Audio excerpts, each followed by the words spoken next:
Sometimes when you're trying to figure out some of the things that are just going on in your head and the things you carry around that weigh you down, you've got to go back all the way sometimes to your childhood. And today we're going to discuss childhood trauma and the effects that it has on you long term, because it does have long term effects. So we're going to dig into that deeper. So that's all coming up next.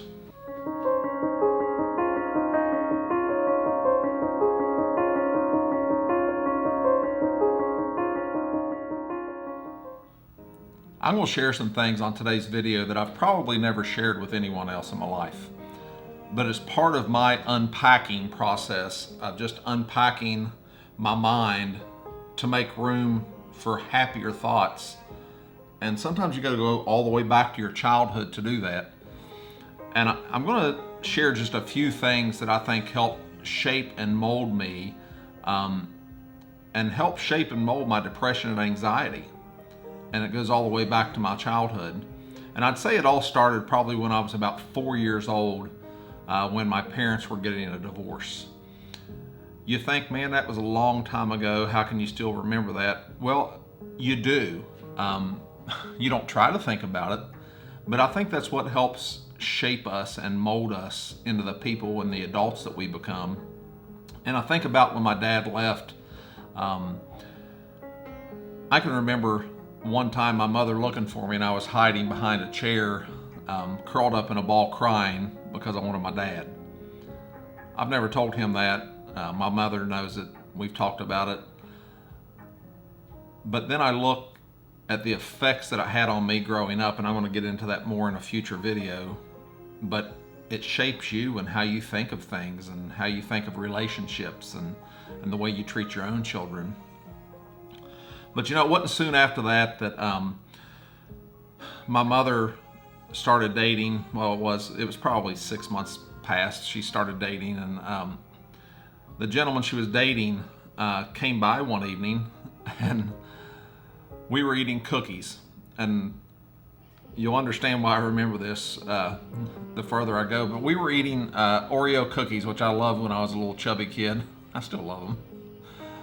But I would take my little Oreo, and I was a dunker, so I'd dunk my little Oreo, and I can't tell you how many Oreos I'd eaten one sitting, but I can tell you it was a bunch.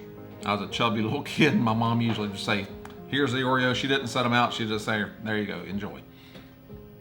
Well, I can remember sitting down eating Oreos, and I'd had about 2 Oreos and went for a third one, and my mom's boyfriend at the time takes one of them out and sets it in front of me, then closes the package, and I said, I didn't know how to react.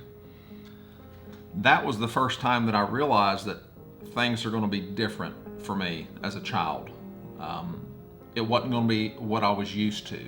Not that it was going to be bad, but it wasn't going to be what I was used to as a child. And when you're a child, when things change like that, you got to remember, up until that point, all you knew was freedom, because you knew the boundaries that you could have with your mom and dad. And now that partnership is no longer.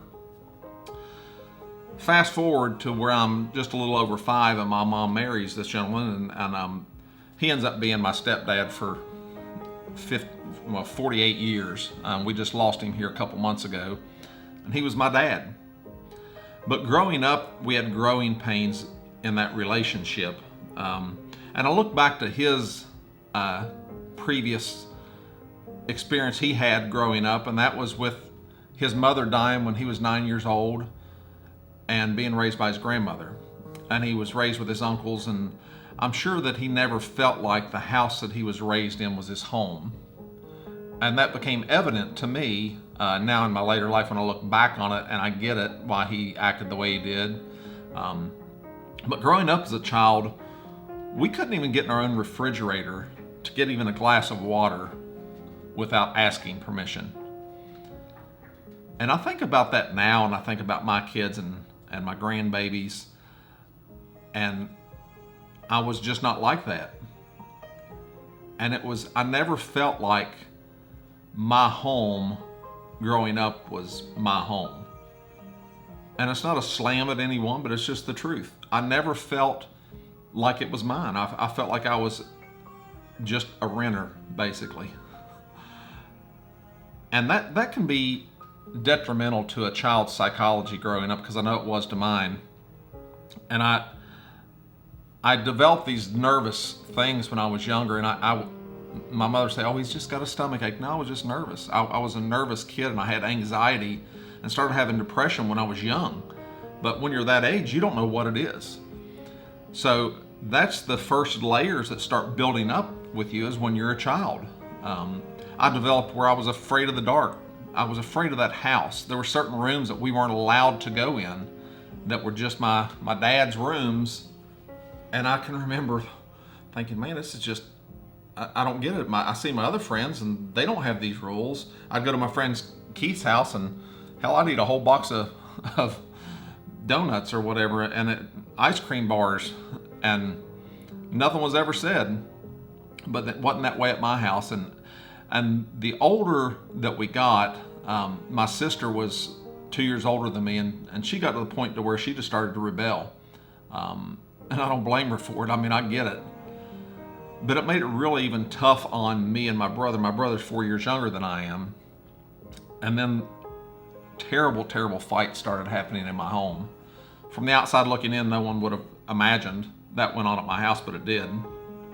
I can't count the number of times that they had arguments, and we had a playroom in the basement. My brother and I would be told to go down there while the screaming and shouting and yelling would go on for hours, and I mean hours.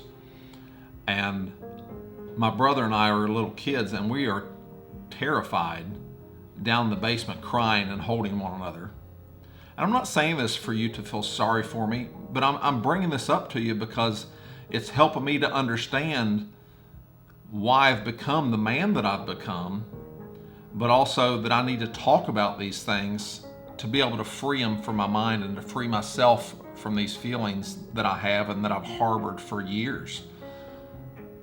And all of us should do that. We need to unpack these things so that we can move forward, and that's what this channel is about, is moving forward. But we need to move forward with our things in our life by confronting these things that happened to us in our childhood, maybe talking to the people that they happened with, or talking to a therapist. But we need to release these things from our mind if we can ever move forward, because if not, that's just weighing us back. And I talked about on my previous video is you're like this sponge to where you've got so much saturation that you just can't take anymore. You can't accept anymore, and you're just frozen in time, and you can't get happy, you can't get sad, you're just there. And that's no way to live. So the way that you can fix that is to go back and unpeel the layers and try to heal from these things that have went on. And I know a lot of people that I've talked to, and friends and family members that had it much, much, much worse than I did with childhood abuse, real abuse and trauma. And if you're watching this, and I hope that you are, but I'm glad that you're doing something and taking a step to do something about it, and not just living with it in your heart and in your mind, because it'll destroy you. And no one wants to feel that way, and I don't want you to feel that way.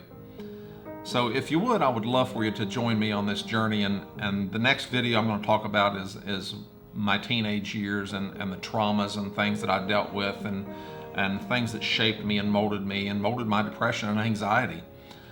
So we're going to move on to that for our next video. But if this is your first time joining me, I'd love you to hit the subscribe button, subscribe to my channel, and follow me along this journey. And also turn on notifications so that you're notified every time that I upload a new video. And if you would, I would love you to leave me a comment in the comment sections to interact with me. And let me know maybe something that you dealt with in your childhood that you just want to put out there and get off your chest. And maybe we can talk about it, because I do respond to every comment that's put on my channel.